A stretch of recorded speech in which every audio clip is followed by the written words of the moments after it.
D'abord, étant président de regroupement, nous sommes venus adopter notre charte, et non seulement la charte, mais aussi le règlement d'aide intérieure. Donc, vous savez, aujourd'hui, c'est toute la classe politique qui est du bon côté de l'histoire, qui vient réaffirmer son soutien à la vision de la haute autorité politique, à son excellence président de la République, Félix Antoine Tshisekedi. Et cela a raffermi la force de notre nation parce que toutes les forces étant unies, nous allons vaincre nos agresseurs et nous allons redorer l'opération de notre pays. C'est un peu ce que je peux vous dire.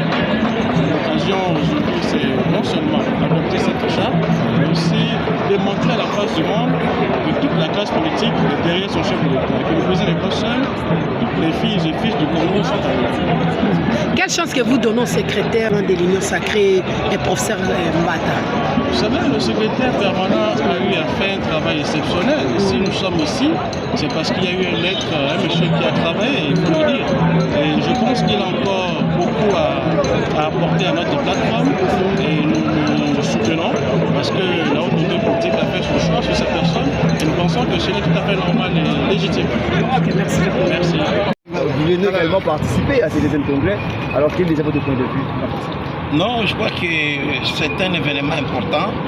Comme vous le savez très bien, le pays est en train de faire face à une guerre injustement imposée. Et il fallait que nous puissions affûter les armes. L'Union sacrée, c'est toute une vision, mais cette vision-là doit se matérialiser. Nous avons constaté que le contexte actuel ne répondait pas à la charte que nous avons mise en place. Pourquoi nous avons pas fait adapter cette charte au contexte de sécurité actuel. Et comme le terme même le dit, unissons-nous pour réécrire l'histoire nouvelle avec Félix Antoine Tshisekedi Tshilombo. Donc c'est une occasion pour nous de pouvoir faire participer les maximums de leaders à pouvoir asseoir l'Union sacrée.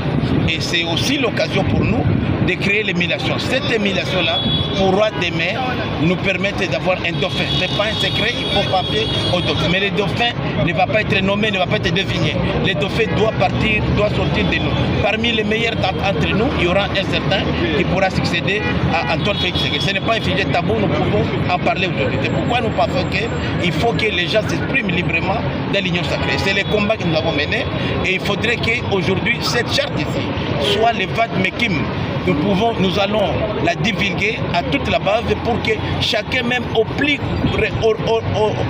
loin, au recoin, les villages les plus lointains puisse s'approprier cette vision de Félix Antoine Tshisekedi Tshilombo. Merci beaucoup.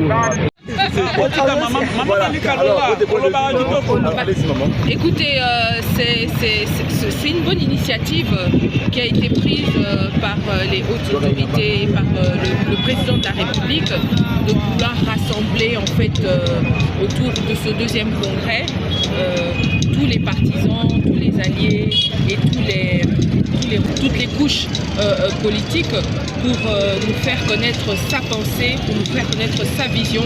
Et je pense qu'au-delà de ça, c'est plutôt dans un esprit d'unité qu'il veut rétablir au sein de toutes les couches politiques et aussi de la population. Parce que la plupart d'entre nous qui venons ici avons beaucoup derrière nous, qui nous suivent. Et pour pouvoir aller vers une paix retrouvée, il est très important de connaître la vision du chef de l'État et de nous réunir autour de lui, autour de sa vision et autour de toutes et connaître les décisions qui seront prises au sortir de ce congrès. Voilà. Merci. De joie. Parce que l'heure est à une refondation de l'État congolais, à une refondation des comportementales, des mentalités, avec la vision qu'incarne le président de la République, chef de l'État, Félix Antoine Tshisekedi. Le combat de la diplomatie que nous avons gagné.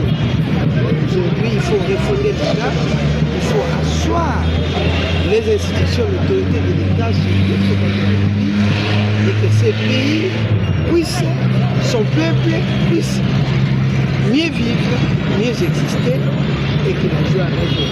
Mais quelle est la mission principale de l'Union sacrée puisque le président de la République est au soir de son mandat?